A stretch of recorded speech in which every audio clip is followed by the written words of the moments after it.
is currently the CEO, founder of Education Prescriptions, a virtual education company serving grades K to 12 with an emphasis for students with autism spectrum disorders. She has a doctorate in curriculum instructions and a Master of Science in Urban Education Diversity from Kansas State University. She has 2 Bachelor of Education degrees, one in elementary education, K to 8, one in special education, K to 12, from Culver Stockholm University in the USA. Her education background includes that of college professor, nominee for Who's Who among college professors, school district administrator, charter school superintendent, director of ESL programs, middle school vice president, coordinator of alternative education programs, director of special education transitions, grant writer, and classroom teacher. She has spent over 30 years in education, and she is presently the creator of Autism Academic Learning System, which has raised student learning levels, supported parents, and developed self-esteem and self-confidence for learning. Wow, I am so glad to be here. I'm so glad to have you here too. Give yourselves a hand. We're in a good place. We're in a good place. And you know what? This is National Autism Awareness Month. Did you know that? Yeah. Okay, so I am Dr. Terita Gusby, and thank you for my introduction. I appreciate that. And I'm just glad to be here. Let me talk about who I am and as far as what I represent today. I am the CEO of Education Prescriptions, which is a virtual education company. And our company was born from COVID. When the pandemic hit America, what happened was the schools closed down and they sent kids home. And that was okay for regular kids, for kids who were in a regular classroom situation. But as far as special education, there was a need, and we became alarmed because we knew that our children were not going to be taken care of. What we did was we started a company. It's a virtual education company, and we found out that in that, kids were sent home. A lot of them didn't have Wi-Fi. A lot of the parents did not know how to use Wi-Fi. And the manipulatives that kids were used to in the classroom, they didn't have at home. And so we gathered together our minds and said, we need to create at home, at their personal homes, a way in which they could learn like they do in the classroom. And so with that, we came into some roadblocks. Teachers and students were unfamiliar with virtual education. There was a lack of equipment available. Not all schools sent laptops home with kids. There was a lack of internet services, especially for the rural kids, and a lack of computer programs available for special needs. So we did a case study. I presently live in Myrtle Beach, South Carolina. And so South Carolina, it's the South, and there's areas in the South that are very rural. And so with that, we did a survey to find out what was happening to kids, for special needs kids with autism, what was happening in the rural areas and in the city areas. And the case study was of 120 public school students, grades 3 to 12 with autism. They were studied. Students represented self-contained classroom placements, virtual programs as well. The students represented 6 schools within the state of South Carolina. Kids were not showing up on the screens. The virtual was happening, the teacher was in place, but the kids were not. And a lot of times it was time for them to show up, and Big Brother may have shown up, or the kid was still in bed. And so we needed to find out what was going on in the virtual world as far as this new dynamic of education, because they were no longer in the classrooms.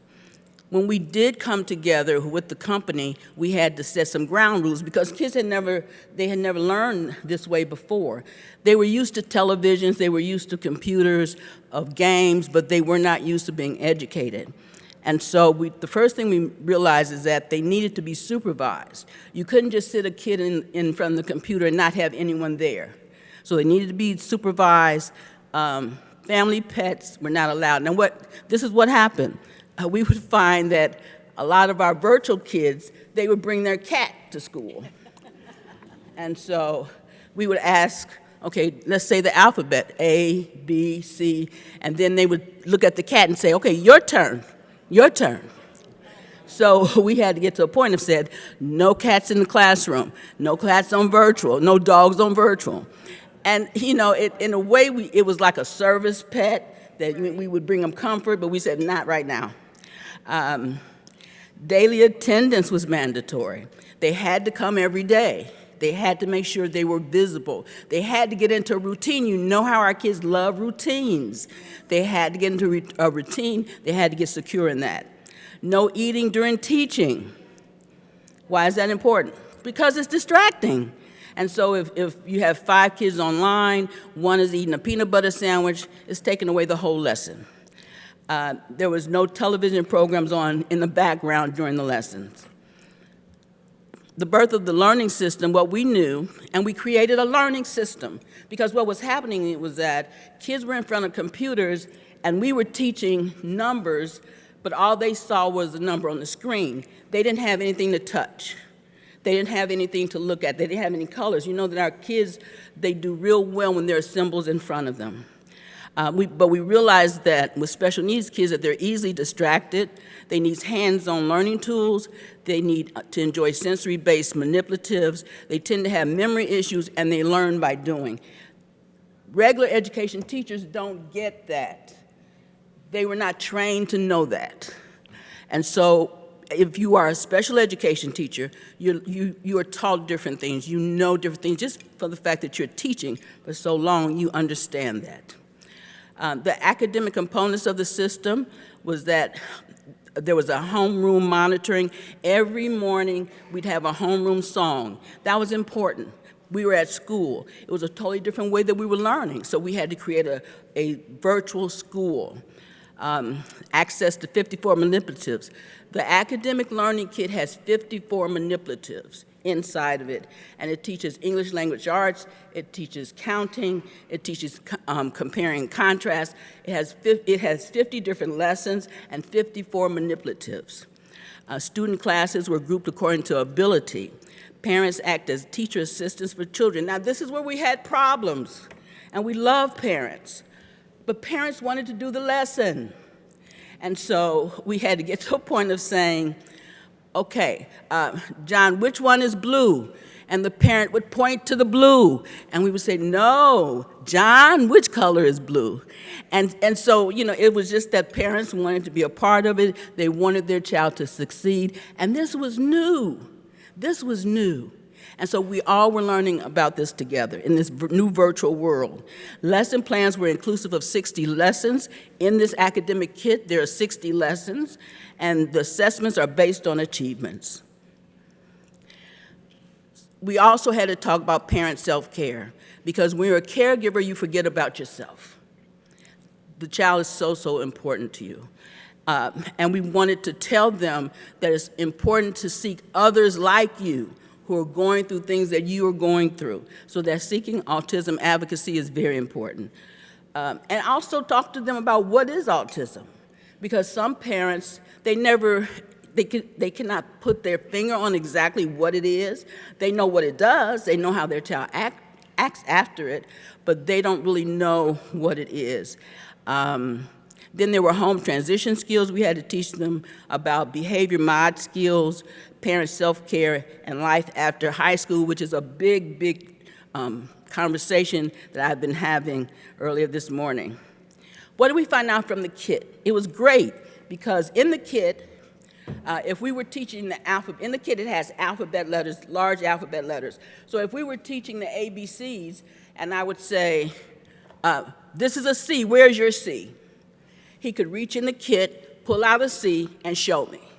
That was vital. That was important. That everything in that kit, it also related to what we were doing. And attendance was improved. You found out that the kids really did want to come to virtual. It was great. So it worked.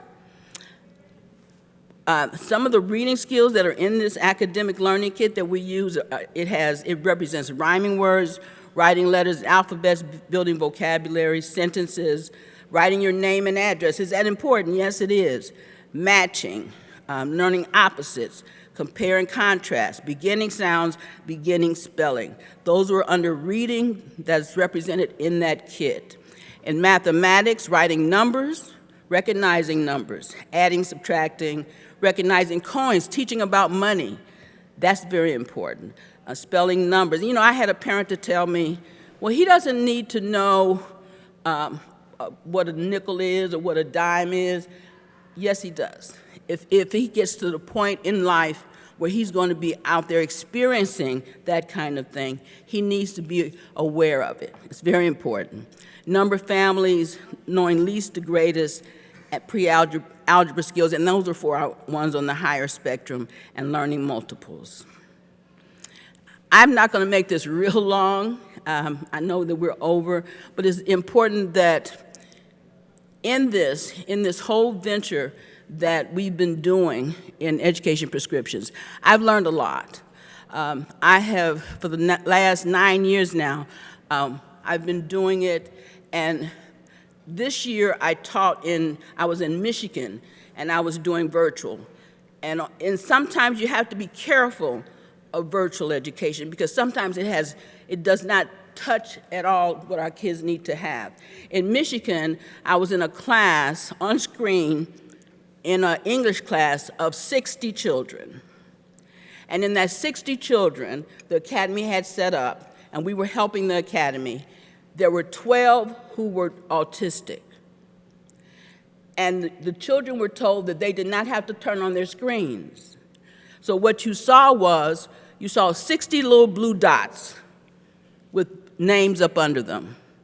And out of that, the 12 that I was responsible for, I didn't know who they were. I never saw their faces. And you know, that's very important that we read our children's faces. It's important. It's important when you're teaching that you see they're not in their heads. It's important that you see confusion in their face. It's important because you know whether or not they're learning the lesson. But they didn't have that. And this was a virtual academy that was funded, highly funded, but yet still it was missing the mark. And I think the point I'm trying to make is this. Right now in America, a lot of things are changing, and especially for our education system. And we need to look at how it really is going to affect our children, our special education children. Because when something always changes, whether it's a reading program, a math program, or whatever, our children do, as the gentleman before me said, they get left behind. And so we have to be really good in advocating for children who are in the larger population who sometimes are not thought of. And that's just one example.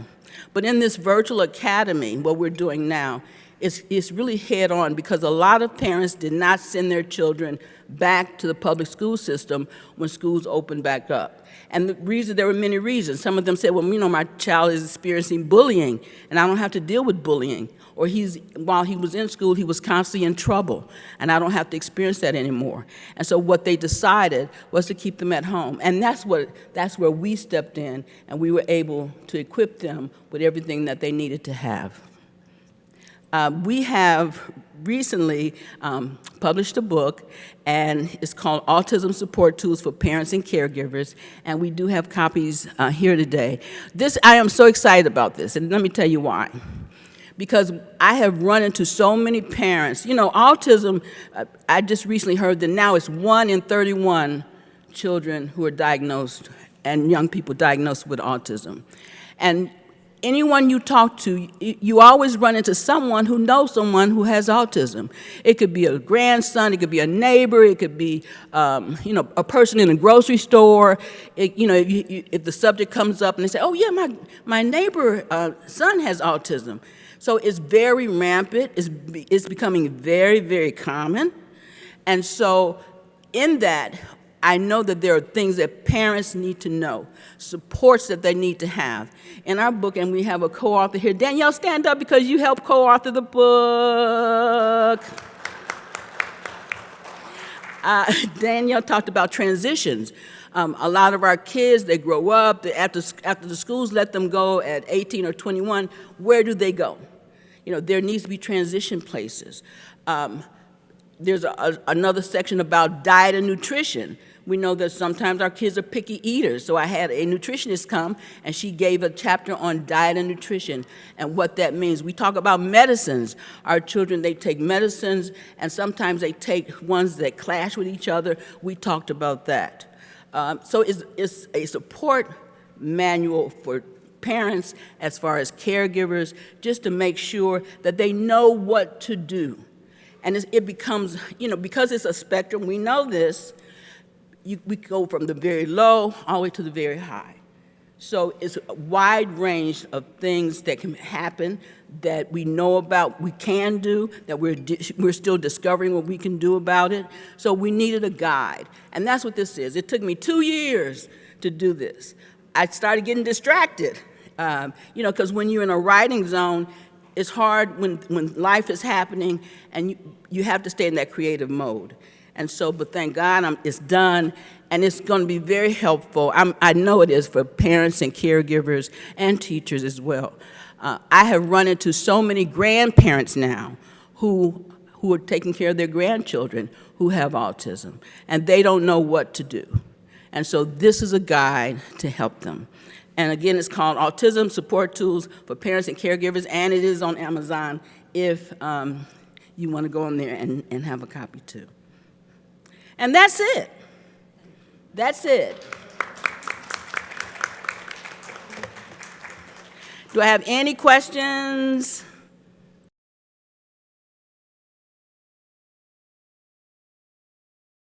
Do at home right now, if you don't have online classes, you need to do a lot of manipulatives. So for instance, to learn counting, and we have children, a lot of our children are nonverbal, but to learn a basic non-counting is, we have empty egg carton, and we have little plastic balls that we put in the egg carton, and we take them all out, and we have them numbered.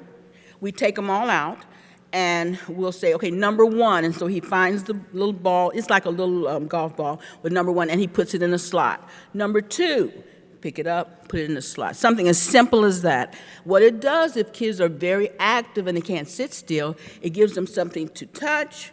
They can stand up while they're doing it. There are no rules about that, but you just need to find the ball and put it in the container. Do a lot of active manipulatives. Whatever you do, when you teach them, have things for them to touch and feel. Also, you can take cups and you can sit them on the floor. You can sit 5 on the floor and say, go pick up 1 cup. And he'll pick it up, bring it back to you. And then you put it back on the floor. Bring me 2 cups. He goes to the floor, he picks 2 up, he brings something just as simple as that. And what you're teaching, what is counting? And you're teaching directions, okay? So there are a lot of basic lessons that you can learn, that a child can learn, that doesn't have to be on the screen if you don't have technology. But those lessons, they're important that you do every day, the same way until they master them. And see, a lot of times that's what happens. When a parent teaches a child a skill and they don't learn it immediately, they kind of stop. But you have to keep going until they master the skill, because it's teaching so many things. It's teaching listening, it's teaching following directions, it's teaching color, it's teaching movement. So there's so many things you're teaching at one time. But then just basic things like that. Okay, but get a hold of me. I'll give you my card, and I have a website. It's educationprescriptions.org. Go on my website, because it also has lessons that you can go on and you can do at home with your child as well. And I have some business cards. This is my oldest son. He came with me to support me, he'll get a business card from him. Do look at the website. I'm not going to be long, but do look at the website. It does have the kit, the academic learning kit on there. It has some lessons on there for you can do with your child. It has the information of support, and if not for you, then for someone else. Okay? I'm done. Welcome all the panelists, Dr. Temple Grandin, Dr. Alok Sharma, Ms. Lynn White, Dr. Richard Bowles, Thomas Silent, Ms. Stacey Hoagland, Ms. Elizabeth Bonker. I've been to all the tech companies, Microsoft, been there, Google, a lot of the other, Apple, and there's all kinds of autistic people there. 35% of autistics cannot use speech for communication. I learned to type at age 5. I stopped talking for 6 months, but I was also absorbing information like a sponge. I'm a geneticist, so that's what I focus on. It can teach you what things that can help to mitigate the problem. One of the things right now that's a big push right now is how hyperbaric medicine can affect autism, or positively, right? And hyperbaric oxygen therapy is one of the best anti-inflammatories. We are treating younger children at about 3 with stem cell therapy. Within 6 months, they are going off the spectrum. Every person that I ever met with autism, they all want to be a valuable member of society, to have a quality of life that every human wants to have. This is going to be a very unique panel discussion. I mean, we've got such distinguished people here coming from different backgrounds, different specialities, different age groups, different everything. This is an open discussion. It's open to questions for all of you. But I'd like to kickstart the discussion by asking Temple, the autism that was there in your age group, or that Bill Gates describes, and the autism that you see now, could you share with us, what do you think, what is the difference? Well, I had definite speech delay, absolutely definite. Some of the things that have been discussed that might be possible causes didn't exist. I'm 77 years old, and then I'm thinking back to when I was a child and when I was young, people that would have been called Asperger's, where there's no speech delay. A lot of these grandparents that come up to me and talk to me, they're old enough that some of those other things wouldn't have caused it. And what I got to thinking about all of this, like there was some very severe stuff discussed, there's a lot of people where they're just slightly geeky. I think they've always been here. So is autism increased detection or something else? I think it's both. And I think on this real mild end, some of the people I worked with in these shops, they wouldn't have had speech delay, but they would have been taking shop classes. And I think all the screen time has made a lot of stuff worse. But then you get into remains nonverbal. That's very severe. Regression at age 13. Then you have the kids that regress at age 3. Some of those kids, how are those different? That needs to all be looked at really carefully. It was interesting in the genetics talk, it said genetics, but then in some trigger. But there were plenty of people from my generation that would have been the Asperger type, where there's, and I know that's not used anymore, no speech delay. My father was probably one of them. He also had allergies, and then we both have eczema and skin rashes. I have Meniere's disease that I managed to get into remission. That's autoimmune. I think we need to separate it out, that might say the Asperger type from much more severe, where there's a lot of other things wrong with them. And now I do know in my generation there's always been kids that were just labeled mentally retarded. Yeah, now those have always been around too. But I think we need to be looking into all of these things. And I'm recommending let's limit the screen time. I was very happy to see a little 3-year-old glued to the window of the plane last night. We were coming in when it was dark and all the lights were on. I'm not glued to a phone. A lot less screen time, a lot going back to some 1950s, just teaching some basic social skills. And then the ones that are slightly geeky are going to do a lot better. Because these grandparents I talked to all had jobs, decent jobs. They managed to keep them. But where it helped was with relationships, getting a diagnosis. And it probably would have helped my father. I'm almost positive he was on the spectrum. No speech delay. That's maybe a very different thing than some of this much more severe stuff. And the first thing I want to do is take the data and divide it and start doing some categories, like a multivariate analysis on the data, to see how it breaks out into categories. And there's all the discussion about Kennedy. Well, we both might be right. You see, on one part of the spectrum, I think it may be just increased detection, but some of this more severe stuff, some of these other factors may be involved. If I may. Oh, and I'm what I like to call a zennial. I have Generation X's work ethic and millennials' tech savviness. I was born during the Star Wars years, like late 1983.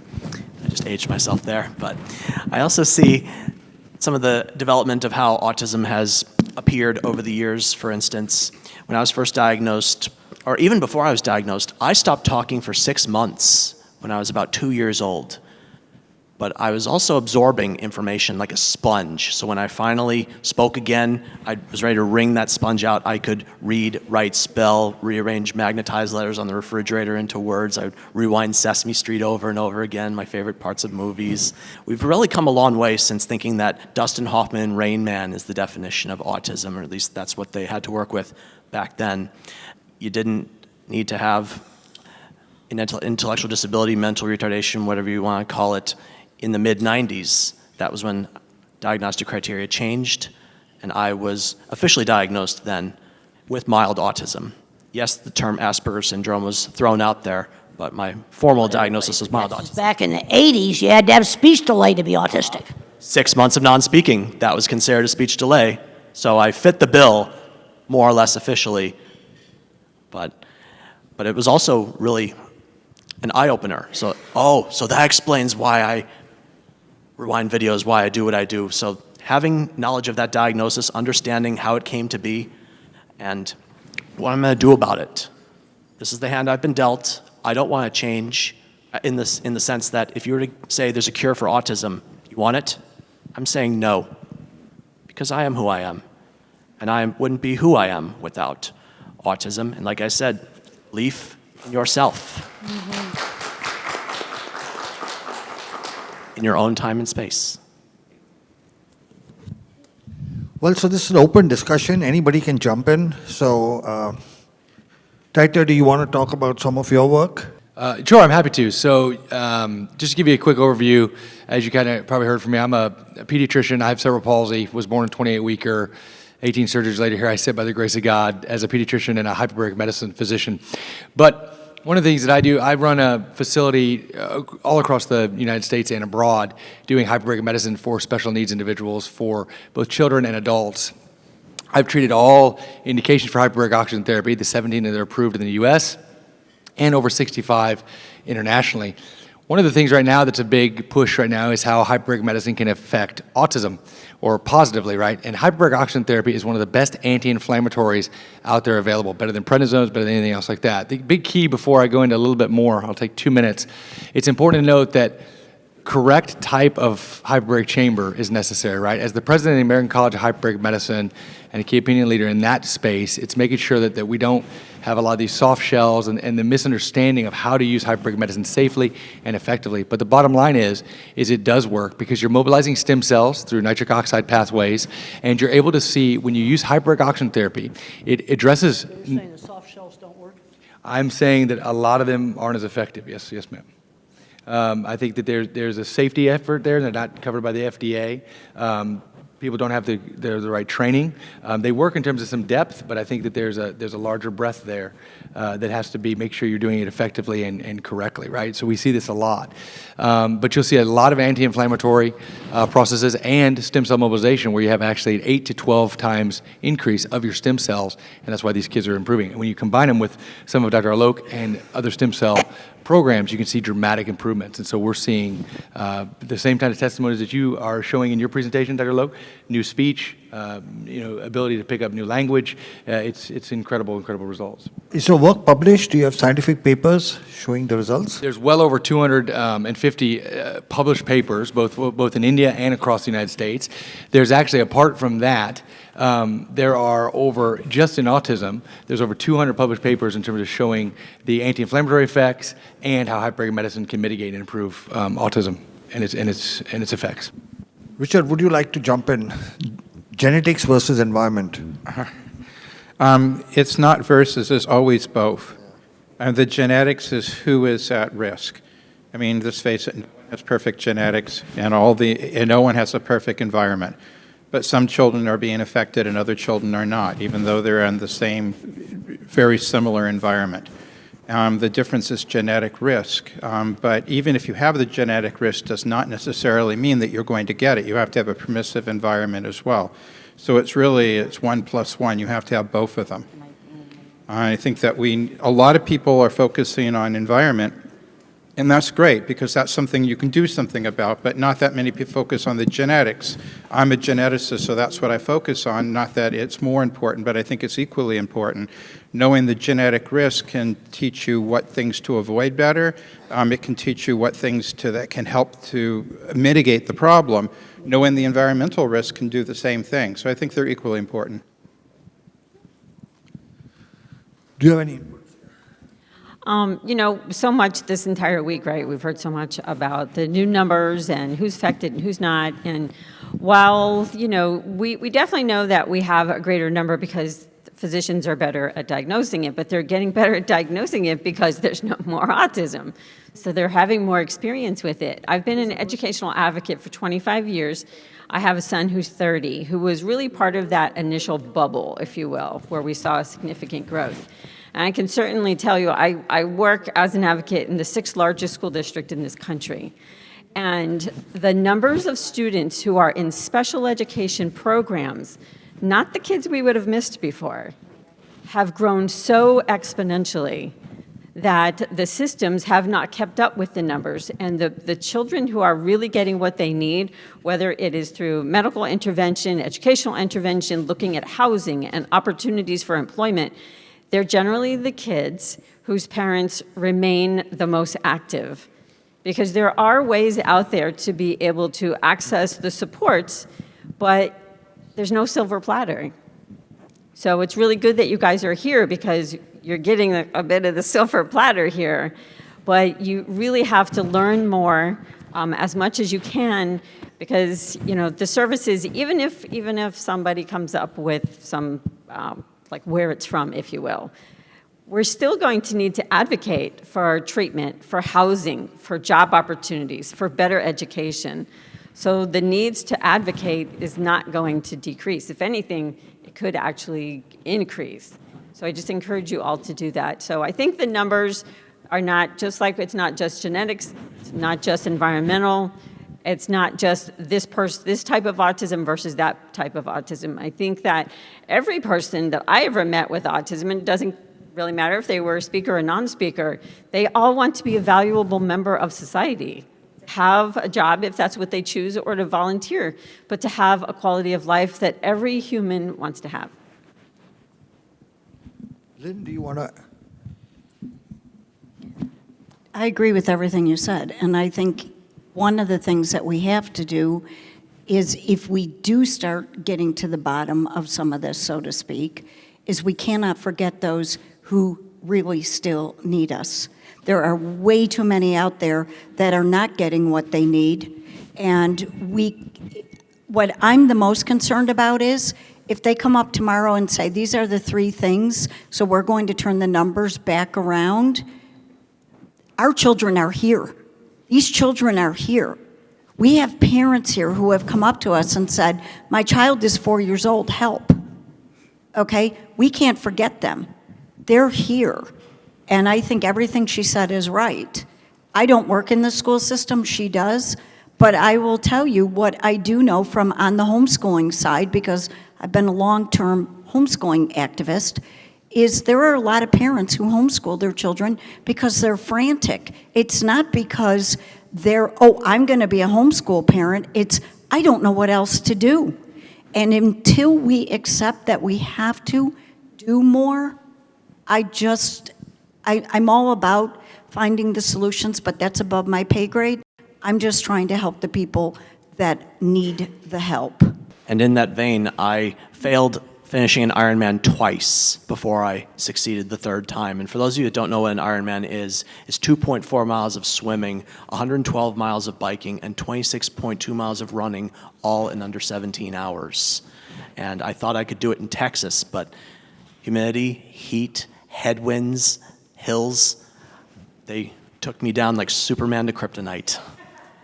I attempted it again in Des Moines, Iowa, got the same or similar conditions. Also, I didn't have the right equipment.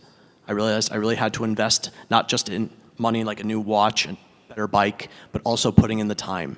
And I too do not use functioning labels. I feel when you call someone low functioning, you discount or dismiss their strengths and capabilities. When you call someone high functioning, you discount or dismiss their needs or struggles. So in my book, functioning, labels, whether you put them on yourself or you put them on others, that's the F word. Don't use it. Temple, I'm asking you. Yeah. Okay. Hypothetically, let's say RKF Jr. approached you to give advice on what the government needs to do, one, to maybe reduce the incidence of autism, and second, how to manage. What advice would you give the government? Well, I think we're going to have to go all local because basically we're running out of money. Okay. I've just looked at I went to several sources. I checked out our national budget. Over half of it supports seniors right now. Okay. Over half of our national budget. Research money in my field and labs have been closing in a 50-year trend line. Okay. And we're going to have to start doing a lot more local stuff. We need to tap into these retirees. With the early intervention that we're not getting. We're 2-year wait lists, totally terrible. And I was happy to find some people I talked to at lunch where they're doing some of this for retirees. Some of these people are 20 years younger than me. They need to be working with these 3-year-olds. That's what we're going to need to do. Tap into retirees to teach an art class, teach a music class, teach a whole lot of different things. You know, I read an article the other day that cruises in golf are not all what they're cracked up to be. That was in one of the papers. We're going to have to get into the local sources. Also, over the years, I've changed my terminology. I have old publications that say high and low functioning. I can't change that. Okay. But my new publications, I'll call them nonverbal or non-speaking. Remain nonverbal, don't speak. Got rid of high and low functioning. Some of the older stuff, some of the activists got after me. Now, sometimes I think they can go overboard on all this jargon and things like this. Exactly, yeah. Because I just like to figure out really practical things. Okay, like the really nice lady right here was telling me, I like to give you an example of the kind of problem solving that I like to do. And when she was alone, she feels really scared because she's helpless. And I said, well, let's find a way for you to call somebody on a phone. Well, it has to be auditory. So we're going to just teach Siri that is one person, is another person, and then you just call on a speakerphone. You don't have to buy expensive stuff. I think that can be done with existing equipment. That's a simple thing to do. Okay, different buttons on the wheelchair that won't work. Okay, well then we don't use that. There's so many simple things. I remember one time watching a wonderful video a guy presented.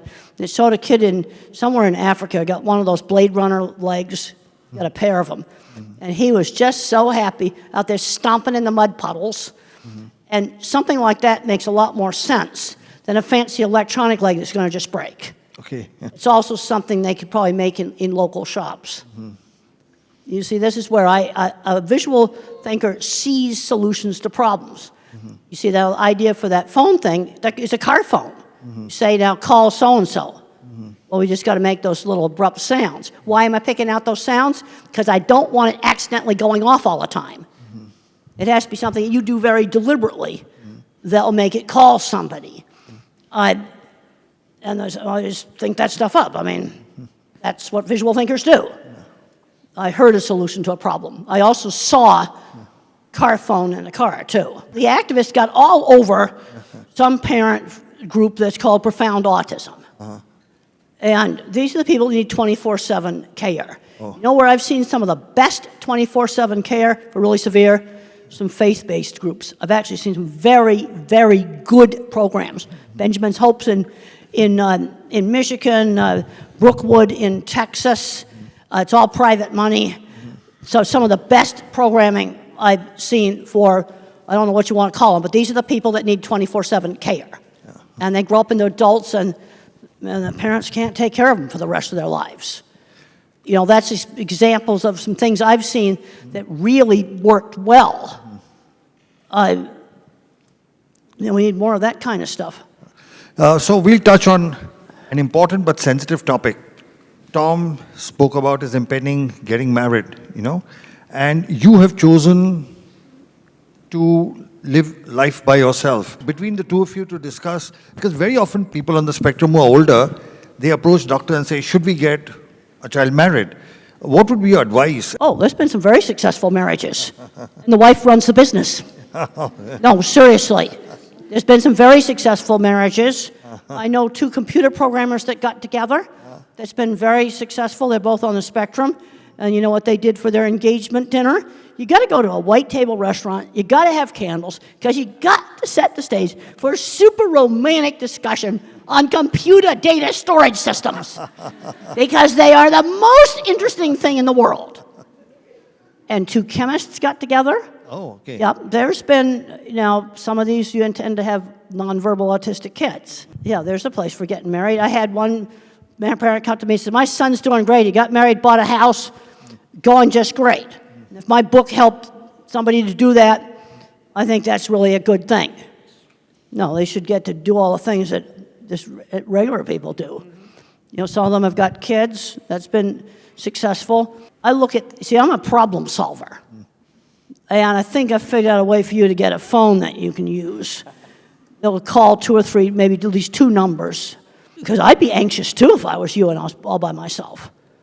So, Tom, your views. For my part, as far as marriage goes, there was a time I thought I wouldn't get married. And I was in a relationship with a woman on the autism spectrum, but it didn't work out.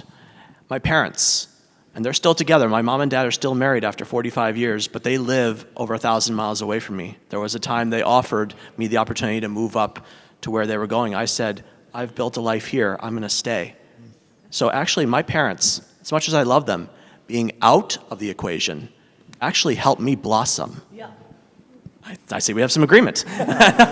And Rosetta, she had to step out to check on an order of hers, but we had met in person 6 years ago at an event, kind of like this one. So we knew each other in person, face to face, stayed in touch online. During the pandemic, she moved to Virginia. That's where she hails from. I was in California.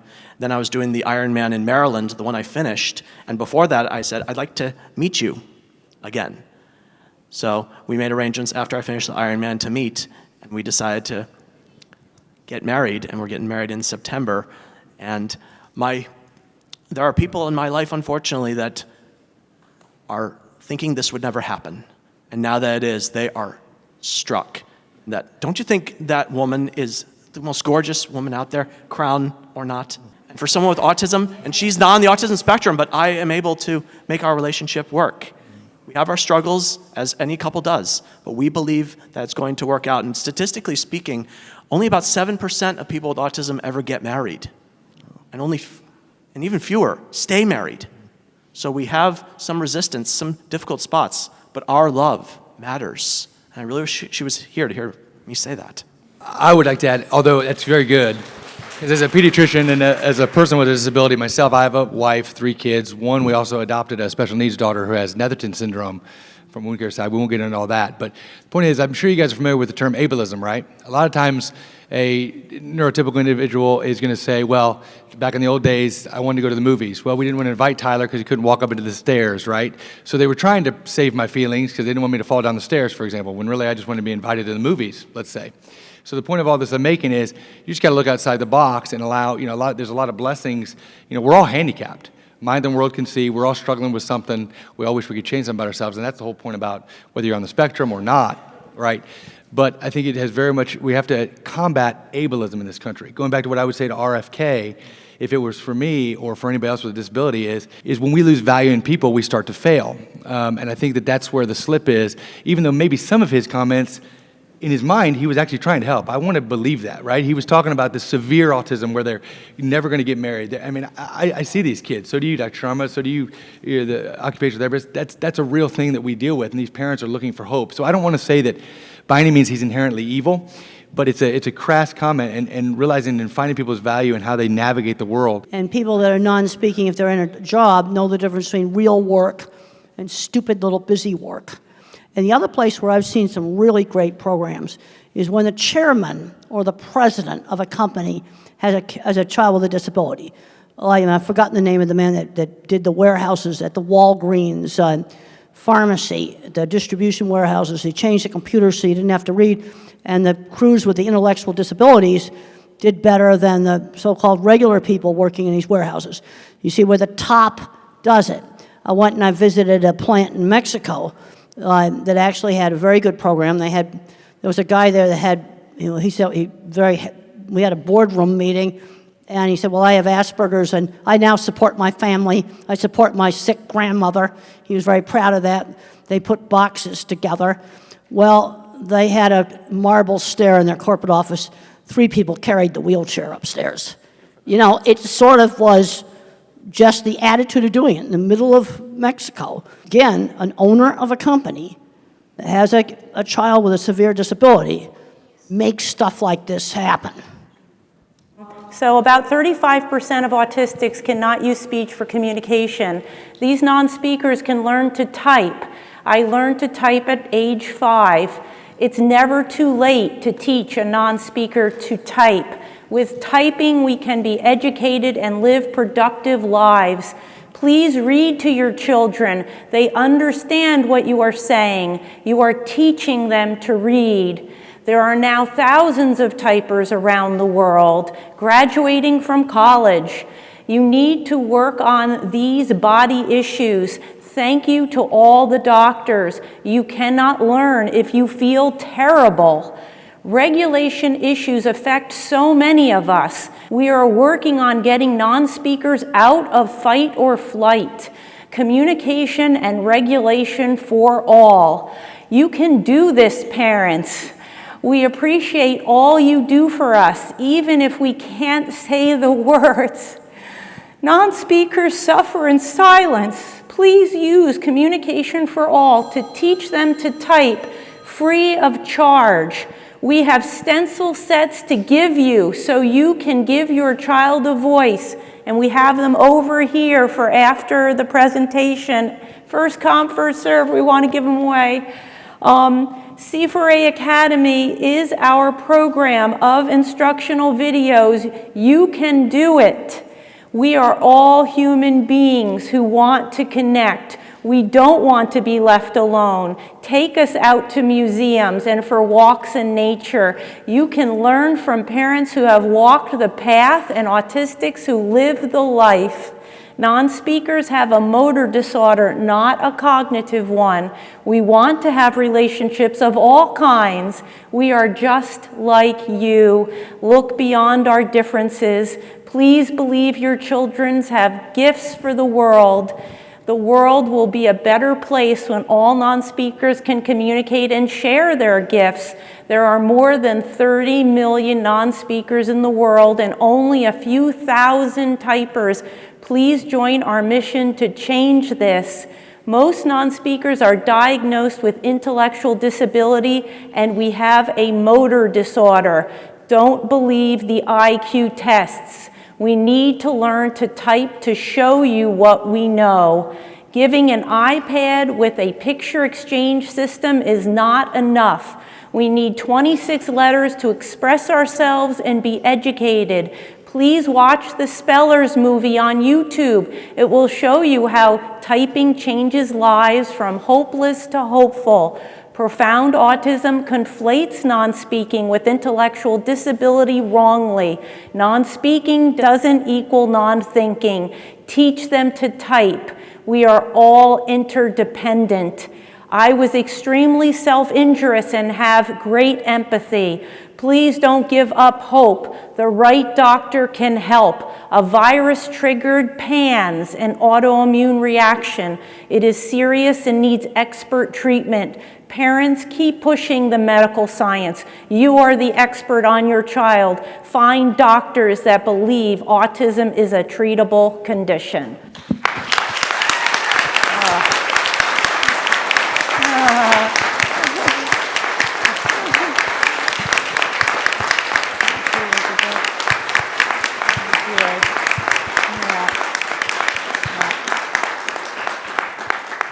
This question is for Dr. Bolts. This is about the supplements that you had shared earlier. Is there a protocol to wean off the clients or patients who are using them, or is it more like a lifelong usage of these items? I think that depends on why the supplements are started in the first place. If they're started because you want to improve your concentration and focus a bit, and then you do it on your own or go to an environment in which that's not necessary, then you can decrease it. But for the most part, autism was present at conception, at least the genetic component of it, and the neurological part was present in very early life. And most people continue these supplements for a long time. I do want to mention one thing that from earlier is that when we're talking about autism, we're talking about an extremely wide spectrum. And on one side, you have the billionaires, and obviously they are employed and they are getting married, and they are thinking of themselves as neuro-unique and not disabled, and that's very, very valid, and they are actually offering a tremendous amount for society. And on the other end of the spectrum, as a pediatrician, I see people that have very severe intellectual disability, who have abilities of a 3-year-old when they're intellectually while they're an adult.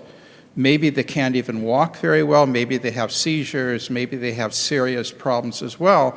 And those are also with autism. And those people are not going to get married and are not going to be employed. And then there's everything in between. There's a tremendous spectrum. And so it's really hard to talk about everything on the same spectrum with the same answer. I can't stress enough how much people underestimate the autism population. Yep. We are overlooked, we are undervalued, and unfortunately we believe what we are told, sometimes too much. When we're told we can't do something, we internalize it, we believe it, and we stick with that. It took a lot of me to get out of my own way and realize I don't have to listen to the haters. I'm going to do more with my life, and look where I'm going. Well, one of the things the projects that were shown in the HBO movie I did in the 70s, and I wanted to prove I wasn't stupid. That was a huge motivation for me, as a lot of people, since I couldn't do higher math, thought I was absolutely stupid and I wouldn't be able to do anything. And then I discovered these other people out there that owned machine shops, couldn't do higher math either, and were on the autism spectrum, and they had really good businesses and 20 patents. That made my day when I discovered them. How would you respond to people with autism or their family members who participate in self-isolation because of the maybe fear of judgment of going into the community, and what you would say maybe to inspire them to go into the community more and participate in the community more?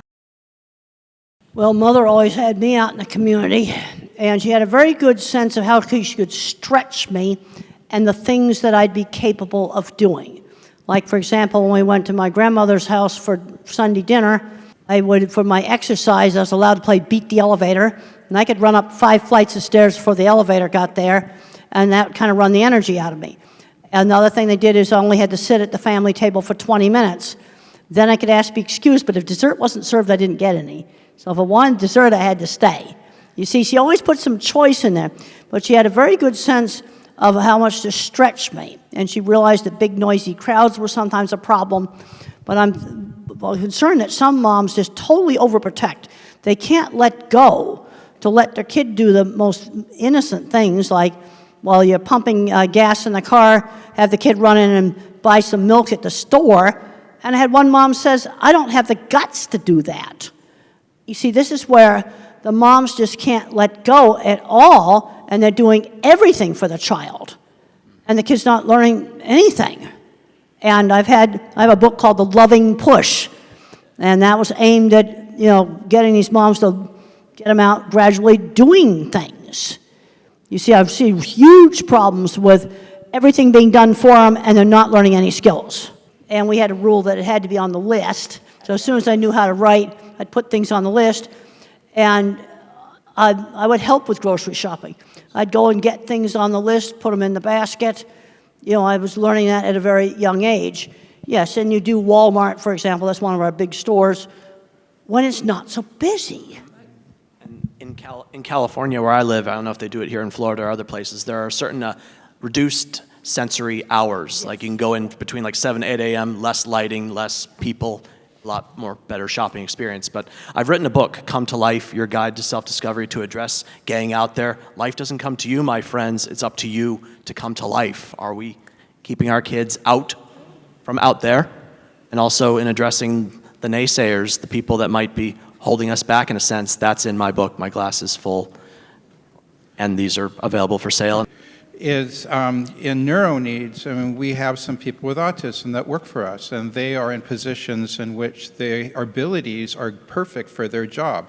They are better than a neurotypical person at that job, because we know that they can do that, and we know autism. We just need to get the word out that these people have certain abilities that allow them to do things better than other people, that it's not charity, that employers will want to hire them, and they'll want to give them a good wage. We think that, and this is what Dr. Grandin was talking about, is the way of fixing things in pictures and everything, is that they have abilities that other people don't have. We just need to get that word out. We wouldn't have any computers without all the people in the tech industry. And I've given talks there, and half those programmers are on the spectrum. Yeah, I've been to those companies. I've sat in their fancy restaurant, watched all the nerds come in. We need the skills. See, that's the thing. At one end of the spectrum, and you've got Steve Jobs and Bill Gates. Bill Gates is official now. He's on the spectrum. And he's had a very successful business. Another thing, both me and Bill Gates were taught that you give back. That was something we were both taught. I have put 23 graduate students through school paying for their masters and their PhDs. That's what I've done with the book money and speaking engagement money. And Bill Gates said you get huge amounts of money going into healthcare. We were both brought up in an era where you give back, which it's been really eye-opening for me to read his book, because so much of how we were brought up was very, very similar. Thank you so much for all of your work that you do. And I need to emphasize that profound autism is real. Work is being done right now to put it in the DSM so that we can have a specific name for the people that will require lifetime support. And as much as, of course, we want our kids to continue to grow and to thrive and to be as independent as possible, it's very important to recognize that for some people, they are not going to be independent. And the best thing that we can do is continue to support them, have trained caregivers, because one day we're not going to be here anymore, and our kids are still going to need care. And the system is very broken for them. And it's hard. Autism is not always awesome for everyone. It's hard. And, you know, when you see kids that are beating, or adults that are beating their heads and they've lost their eyesight because they're banging their head on the wall, I mean, these are real things that they're dealing with. And so it's a big spectrum. When we adopted our kiddo that's special needs, the developmental doctor, the first thing that he told us to do was watch your movie, Dr. Grandin. And it was amazing for us. And it was very eye-opening. And the encouragement was there for him, and we are still encouraging our kiddo.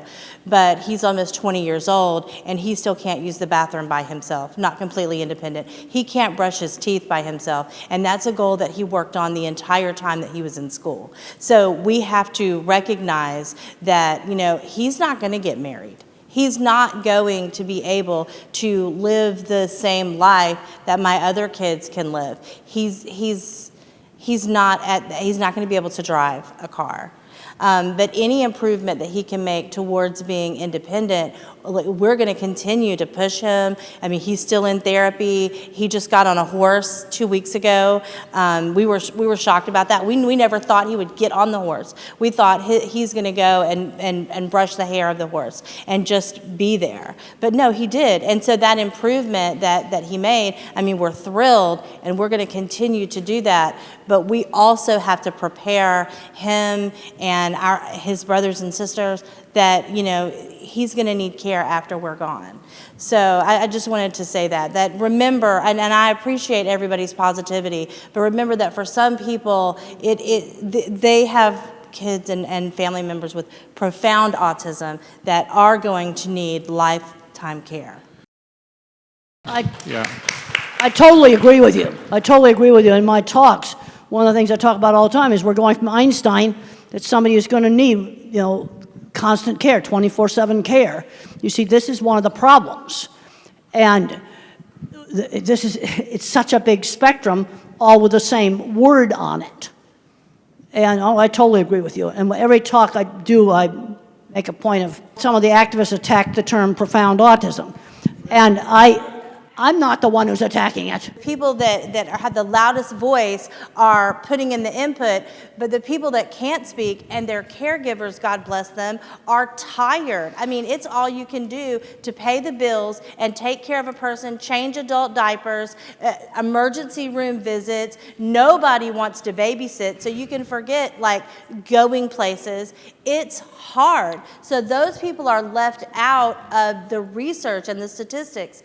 And so it's important for us as the autism community as a whole to remember that 27%. Okay, now I'm very interested in the 27%. That's profound autistics. Okay, where that figure came from. Just from my experience, I'm pretty sure that's correct. I was just at the Profound Autism Summit last week in Boston, and that was the figures that they gave, and I trust But them. I've seen parents just completely stressed out. I remember one respite program they had in Texas, and the family was so stressed out, they just put the music on in their air-conditioned car and just laid there for 4 hours. That was how stressed out they were. 4 hours of respite, and this is very different than somebody like me or somebody like Bill Gates. It's a totally different thing. And then you have some that are kind of medium that may not be totally independent, but they can do a lot of life skills. It's such a big spectrum. I really believe that what we need more people that care, more people that don't have autism, that care, like teenagers and, like you said, seniors, that can help parents, that are trained, that there just needs to be more compassion in our society, and I feel like that should be a part of the message that the autism community is putting out there. Well, the other problem we got was certain advocacy, autism community, they attacked me, they've called me ableist, they've called me bad things.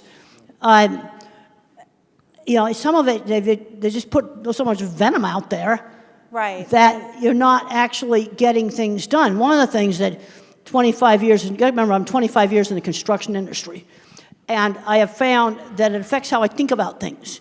You have to build things and solve problems and not just talk about it. You gotta do stuff, you gotta get projects done, you gotta make them work. You got to not fight everybody. You don't get jobs done doing that. It is to support children like yours that I made that comment that didn't go over well. That autism is a very large spectrum. I see kids that appear to be profound. Some of them become mild autism because of the right treatment. Sometimes we find the exact gene and they get much better. Some of them become moderate autism, but some of them stay profound, even if we find the gene. Some of them we can't help today in 2025, no matter what we do. And you're right, the community is not really supporting them to the degree that perhaps that we should. And we need to consider them as well as the others. I need to just add something. You said there's no research on profound autism. Very little, like 6%. They're like But people with no, profound just to let autism. you know that we are actually doing intense research through brain scans. So we are doing PET CT scans, and we are noticing that those children and adults with profound autism have a very different type of hypometabolism in the brain. So we are able to, through brain scans, separate the mild from the moderate from the severe. And we are also able to, we can also see which parts of the brain are working more and what special skill sets they could possibly have. So today, especially in the neuroimaging world, the focus is shifting from what they cannot do, the brain that is not working properly, to what they can do. And as in all the talks, including what Temple spoke about and Tom spoke about, once we identify what is the thing that they are specially connected to, feel about, and then give them coaching in that, they do miracles. Now, the treatments that we have, the treatment that Tactile said, hyperbaric oxygen, our own treatment with stem cell therapy, we are able to help the people with profound autism as well, because the stem cells go and repair that part of the brain which is damaged. And we are seeing non-verbal, there's no question about the improvement. A child who's non-verbal for 8-9 years starts talking, Now, there is no question about whether it worked or not, because you're non-verbal, and, surprisingly, among the first things that the children say, they tell their mothers, "I love you, mommy." We've got dozens of kids where among the first things that comes out is expression of love. It was just bottled up inside, and it actually gets expressed. Yes, there is work being done. Those distinctions are happening. And it is likely that in the future, the combination of stem cells with hyperbaric oxygen and rehab will possibly help the children. I want to make a quick comment to you. Go ahead. One thing you didn't say in what you just talked about with profound autism, you voluntarily took that on, which is amazing. Not a lot of people would do what you did. Thank you for your contribution. So that's Rosetta. a lot. You're on, Rosetta. We are here because we're together, right? Because we love one another. We're talking about autism. These great people on this panel have different views, different point of views. Remember, we look at life different ways. Each person brings something great to the table. So let's respect every person on the panel, and everyone here is being respected. The thing I would like to point out is that I remember going to Tanzania, and Tom and I was talking with a lady there. She said the moment her son was born, her and her husband was told he would never be married. She would never have grandkids. Now, from my experiences being a nurse, I'm not a nurse now, I'm a motivational speaker, but I was a nurse. So I know what it's like to change diapers. I know what it's like to take care of someone. But I also know patients that are underestimated. So it's very important, no matter what you're told about your child or your loved one, never set the bar so low that you keep it there, that you miss something great about your loved ones. I love you all. Thank you for your time. So 2 days ago, we went to our neurologist, and we were trying to understand, is there a way of defining physically in the brain autism? And she said no. She provided certain suggestions, and we felt so bad that we didn't tell her that 2 weeks before we have had stem cell treatment in India. So there's such a bad perception in the US, unfortunately. And one of the things that she said is there's no research. In our minds, like, Dr. Sharma has all the research in the world. Specifically, she pointed out to Duke University. Duke University is the one that has done the most studies in the US, but they only do stem cell treatments for kids with cancer. So my suggestion and pledge, Dr. Sharma, how can we let the world about your research? And I know you have it. You are open to give it to anyone who wants that. What can we do, us here, to help the world know about the success of your treatment? Whether it's leaders, politicians, regulators, they finally listen to people. You're the real voice. You are what is real.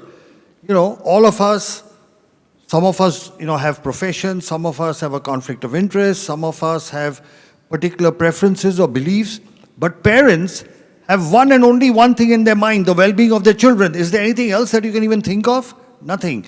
So your voice is the voice that will be heard.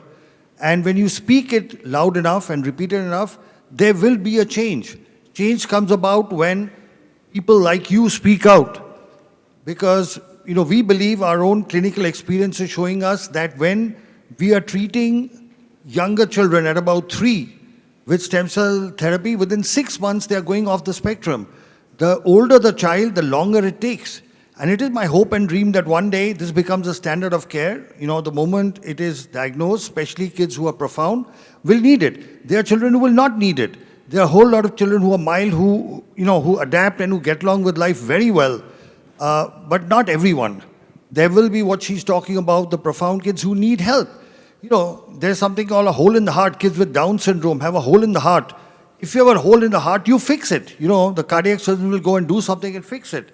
So, if there is severe and profound damage, it needs to be fixed. And what we are seeing is that once you fix that, whether it's hyperbaric oxygen, whether it's whether it's the supplements that he was talking about, whether it's the stem cell I talk about, whether it's the rehab he talks about, in my lecture I said it all works together.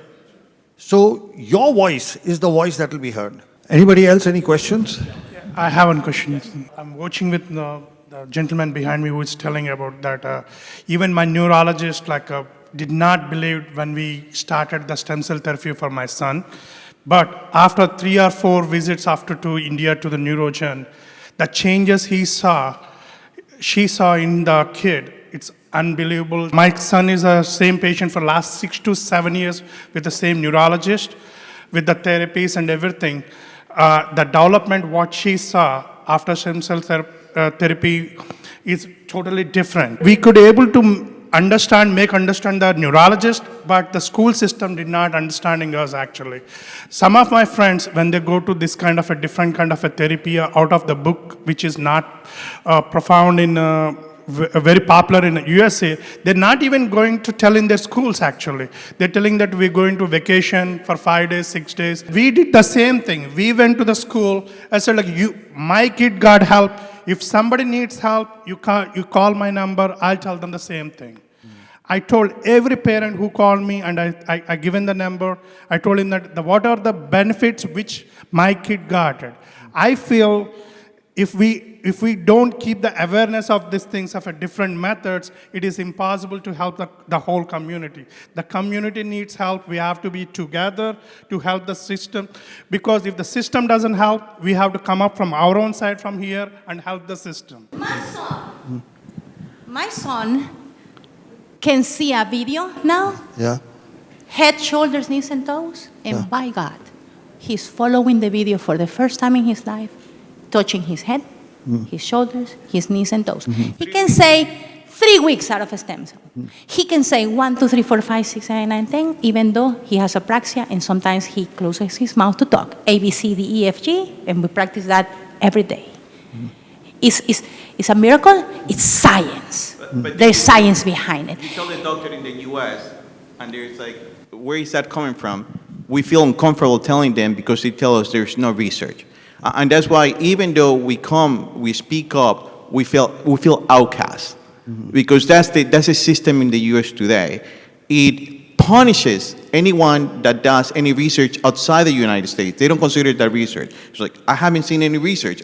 Neurologist practicing over 20 years. His pediatrician who didn't believe started believing after she saw the improvements.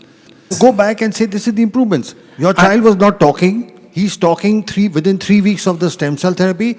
There is no rocket science to it. A child not talking starts saying ABC till Z after 3 weeks. That's a positive sign. Let the world know it. Speak up for it, and then slowly things will change.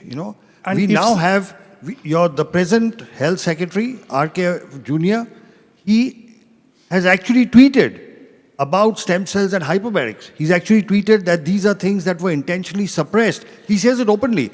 He says these were suppressed by the FDA. The health secretary of the United States is saying that treatments like hyperbaric, stem cell, and all these other nutraceuticals, he mentions nutraceuticals, were intentionally suppressed. So when you speak up, they will listen. People do listen to parents.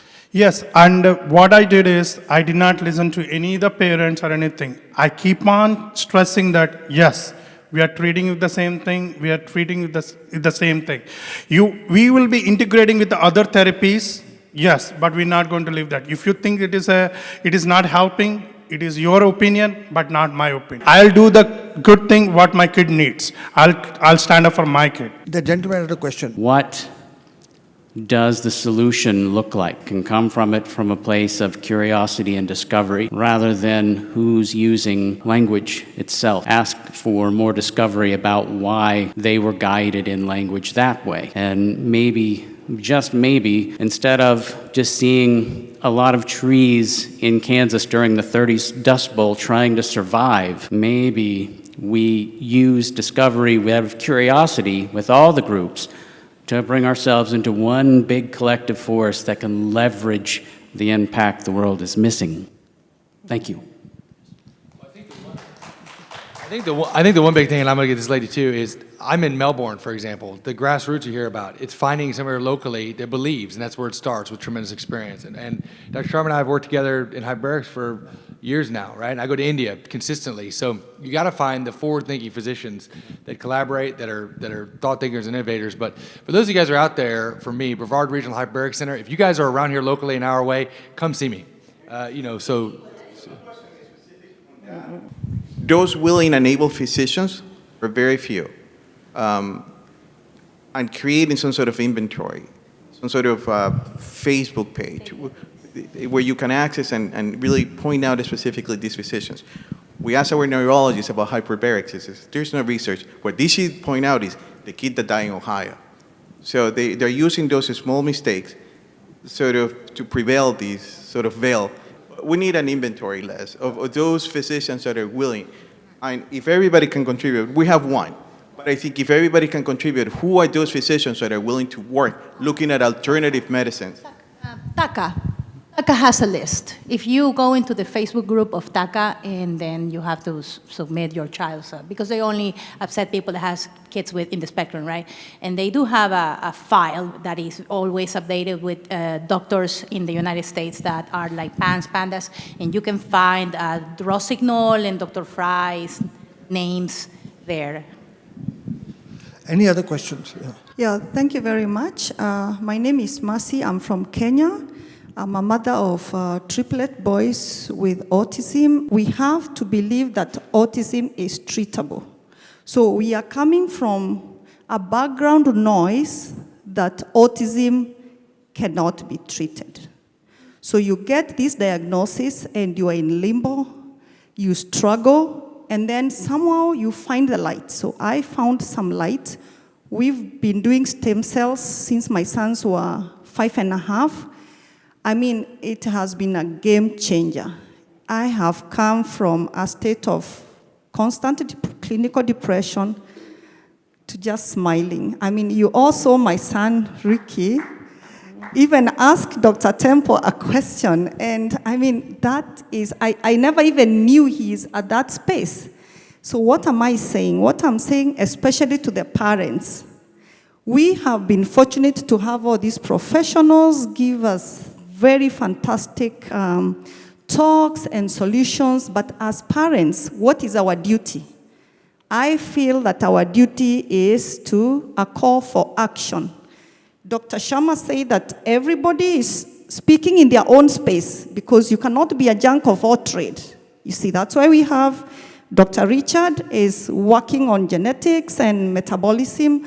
We have the OT is working on sensory. We have Dr. Sharma working on stem cell, and so many others. So what I have done as a research, my background, I'm a research scientist, and it has really helped me because in research, we follow protocol to the dot. If you want your experiment to work, you have to follow from A to Z. That's exactly what I've done. I've taken Dr. Sharma's protocol, followed it A to C. I've taken Dr. Temple's protocol, lived experience. She stresses so much about independence and career. And I can tell you the last 2 years, her words have really shaped the way we are doing intervention for my sons. Right now, my 3 sons can all wash themselves, clean their butts, feed themselves, go to sleep, shower, they can mop the house, they can wash their clothes, brush, and now we are doing now outside independence. That's why you see like Ricky is roving all around from hall 1, A, B, C, and asking questions, even I'm not there. Right now, I don't know where he is. He told me, Mom, I want to go and swim. I said, okay. I didn't even know there is a gym in this facility, but last night, Olivia, what did he say? Mom, I'm going to the gym. I asked him, did you carry gym clothes? He said, yes, and he went. So what I'm saying is that let us take what is ours. Their work is research. Let us implement. Let us take everything, not just one thing. It's all about, they have said it's research, and many parents ask me, Mercy, will stem cell work for my children? I'm like, yeah, because it's research. It doesn't know Lenny, it doesn't know your son, it has no face. It's research. Just follow the protocol. You know that stem cell cannot work on its own. Work on the diet, metabolism, work on multidisciplinary neurorehabilitation, and definitely be patient. For us, it's been a journey of 8 years. Those who were in Sylvie's talk yesterday morning, they saw my son riding a bicycle, participating in a charity event to raise funds for a school of special needs, And he was actually riding in a crowded highway. I mean, I saw that and I'm still smitten. I'm still overwhelmed. So please, parents, let's take our mat and walk. Thank you. I wanted to ask Elizabeth what we can do to help you and your mission and the legislation, to have legislation passed in the government. We need to fight to enforce the Americans with Disabilities Act in schools, which is something that she is desperately trying to do for families across the country who, even after they learn how to type, are being denied that accommodation in their schools. So again, there's so many things to do. Thank you for the question. That's only one of many things. But you can go to our website, communication, 4all.org, and we have a take action section. And it'll tell you about what Elizabeth is doing to try to help all those who suffer in silence. Thank you, Elizabeth. Thank you. So we'd like to wind up now. We'll ask each panel member to give a concluding remark. Lynn? I just think that conversations like this are what are needed. We all look at it differently, and that's what makes it right. Because if we all agree with each other all the time, the world would be a very boring place. Mm-hmm. And we each have our different needs that don't make anybody less or anybody more. We just all need to work together. And I want to say this. Meeting Elizabeth was my highlight. She's right. We have to fight. And guess what? Parents, we do know our children. And when we fight for our children, sometimes we take on a role we didn't want to take on, but at the end of the day, we can inspire other parents to fight for their children. Because I've had people say to me, I don't have your personality. I'm not willing to just take somebody on. And I say, you don't have to have my personality. You just need to believe in your child. Thank you, please. Welcome to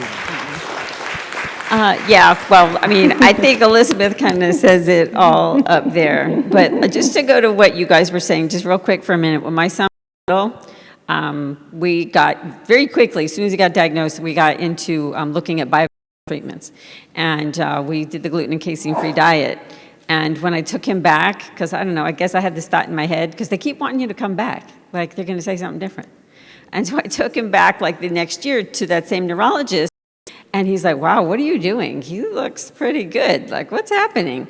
And I was like, well, I have him on this diet.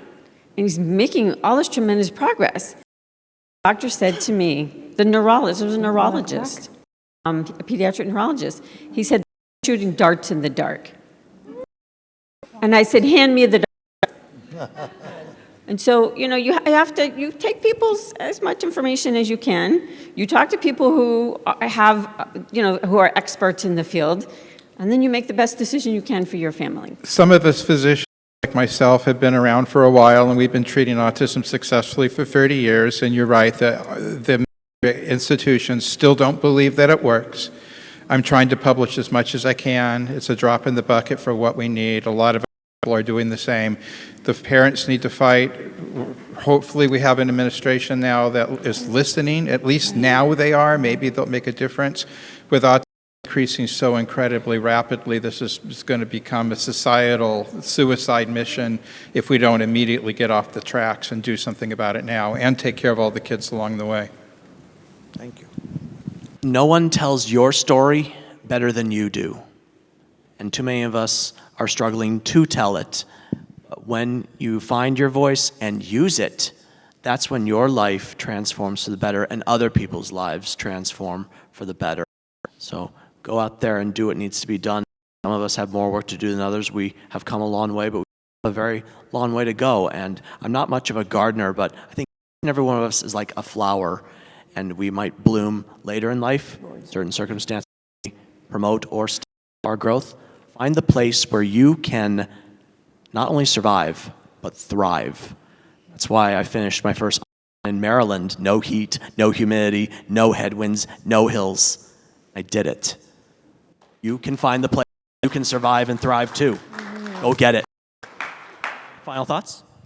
Well, yeah, working on more and more independence. I definitely believe in that. Unfortunately, I'm seeing too many young adults that have become recluses in their room. That's something I was never allowed to do. You know, they were always getting me out doing things, but there was always choices. For example, when I was afraid to go to my aunt's ranch, which involved getting on an airplane and flying from New York to Arizona, there was a choice, 1 week or all summer. Not going wasn't a choice. You give some choices. It's like I talked about the kid that wouldn't put the phone in the x-ray machine. He can leave the phone at home or put it in the dog dish or put it in his backpack. Those are the choices. It goes to the airport, it goes in the x-ray, period. But there's some choice as to how you do it. And I've worked with so many people professionally that I know are on the autism spectrum. I've been to all the tech companies. You know, Microsoft, been there, Google, a lot of the other, Apple. And there's all kinds of autistic people there. You see, this is the problem we've got. At one end of the spectrum, you've got that.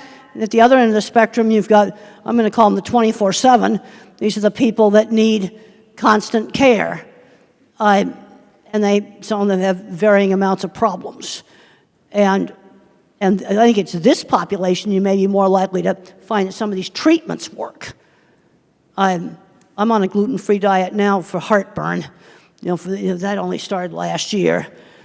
But we've got to go out and just see what we can do, because I'm seeing too many people of my type going nowhere. Way too many, because they're not learning life skills. And they're not learning work skills. Well, I'll echo what she said. You only handicap yourself by choice, right? That's it. We're here as a physician that's devoted my life to doing this as well. We're here, and I think you just have to find your village. You guys know that, but at least locally, if I can be an asset to you an hour away or around, let us know.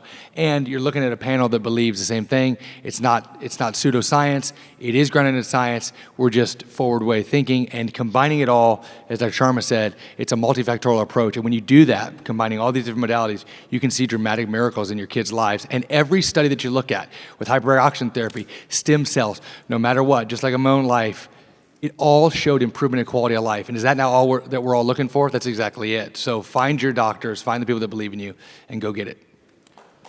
So thank you. I'd like to thank all of you for being a wonderful audience. We want you to know that as parents of children on the spectrum, you, for those of us professionals here, are our inspiration, our motivation. You are the wind below our wings that keeps us doing what we are doing, because very often the work we do is in the face of stiff opposition and resistance. But what you need to know is all of us in our own way, okay, whatever aspect of medicine we practice, rehabilitation we practice, will continue to do the best that we can to ensure that all the, whether they are children or adults on the spectrum, are able to be the best of what they are. We are able to bring out the best potential within them. The work that we are doing with stem cells, and we've treated over 6,000 children with autism, a total of 15,000 patients, including cerebral palsy. We have over 100 publications. So the research is there. It's just a matter of time as more and more, like your children start improving and start speaking, as more and more people get to know, this will be available everywhere. The truth, real science, real treatments cannot be hidden and suppressed forever. It will come out. And it is my belief that it's a combination of comprehensive rehab, micronutrient supplementation, rehabilitation, hyperbaric oxygen, and the stem cell that we do, and all the advice that Temple has given. If you listen to Temple, I suggest you watch her movies, you watch her podcast. She gives you very simple advice. That one advice, talk slowly, results in tremendous speech improvements. That's simple advice. So sometimes it's a very simple advice. It's not something high-tech that brings about the best results. So I want to thank all the panel. Thank you for the wonderful discussion. Thank you for being here. And thank you very much. I thank Dolly, thank you for arranging everything. Lynn, thank you for being the co-host of the conference. You two guys have done a great job. Thank you.